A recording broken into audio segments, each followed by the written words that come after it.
Hello അസ്സാം വലൈക്കും. ഒരു ഫുഡ് റിവ്യൂ വീഡിയോ ആണ്, ഔട്ട്ഡോർ ആണ്. എല്ലാവരും സപ്പോർട്ട് ചെയ്യണേ.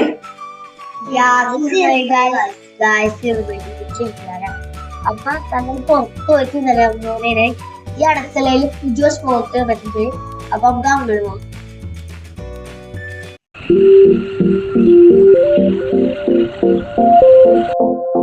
നമ്മൾ ഫുഡ് കഴിക്കാൻ പോകുന്നത് കാവ എന്ന് പറഞ്ഞ ഒരു റെസ്റ്റോറൻറ്റിലാണ്. ഇപ്പം ഇടത്തലയിൽ അധികം ആയിട്ടില്ല ഈ റെസ്റ്റോറൻറ്റ് ആരംഭിച്ചിട്ട്. അപ്പം ഞങ്ങൾ ഫസ്റ്റ് ടൈമാണ് ഇവിടെ പോകുന്നത്. അപ്പം ഇവിടുത്തെ ഫുഡും കാര്യങ്ങളൊക്കെ എങ്ങനെയുണ്ടെന്ന് നമുക്ക് നോക്കാം. ഇഹാൻ ഫുൾ ത്രില്ലിലാണ്, വളരെ ഹാപ്പിയാണ്.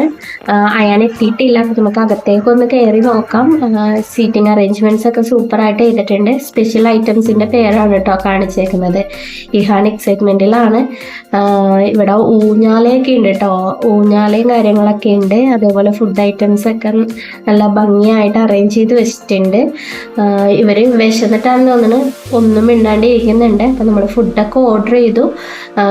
ഫുഡ് മെയിനായിട്ട് അൽഫാം ചിക്കനാണ്, ചീസി അൽഫഹാമും അതേപോലെ തന്നെ പെരിപ്പെരിയാണ് വാങ്ങിയത്. അവന്മാർ കഴിച്ചത് ഷവർമ്മയാണ് കേട്ടോ. അവന്മാർ ഷവർമ്മയാണ് ഇഷ്ടം എന്ന് പറഞ്ഞിട്ട് ഷവർമ്മ ചൂസ് ചെയ്തു.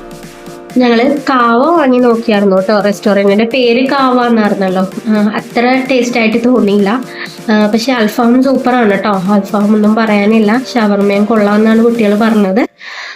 പിന്നെ ഞങ്ങൾ പഴംപൊരി ബീഫ് ട്രൈ ചെയ്തായിരുന്നു. എല്ലാവരും ഈ ചാനലൊന്ന് സബ്സ്ക്രൈബ് ചെയ്യണേ, മറക്കല്ലേ.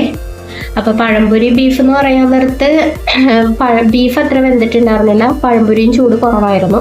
അപ്പം ഞങ്ങളുടെ ഫുഡ് അടിയൊക്കെ കഴിഞ്ഞു. എല്ലാ ഫുഡും ഒന്നും നമുക്ക് വീഡിയോയിൽ എടുക്കാൻ പറ്റി. പിന്നെ ഇവിടെ എടുത്തു പറയേണ്ടത് ഇവിടുത്തെ പൊറോട്ട സൂപ്പറാണ് കേട്ടോ. മറ്റു റെസ്റ്റോറൻറ്റിന് അപേക്ഷിച്ചിട്ട് എനിക്ക് ഇവിടുത്തെ പൊറോട്ട നല്ല ഇഷ്ടമായി. പിന്നെ ബില്ലിങ് ആണെങ്കിലും എനിക്ക് അത്ര വലിയ എമൗണ്ട് ആയിട്ട് തോന്നിയില്ല. പിന്നെ ഐസ്ക്രീംസിൻ്റെ കാര്യത്തിൽ പ്രത്യേകിച്ച് ഐസ്ക്രീംസ് ഒന്നുമില്ല. അവന്മാർക്ക് വേണ്ടതൊക്കെ കിട്ടിയിട്ടുണ്ട്. അപ്പോൾ ഓക്കെ, ഞങ്ങളുടെ കുഞ്ഞു വീഡിയോ എല്ലാവരും ഒന്ന് സപ്പോർട്ട് ചെയ്യണേ.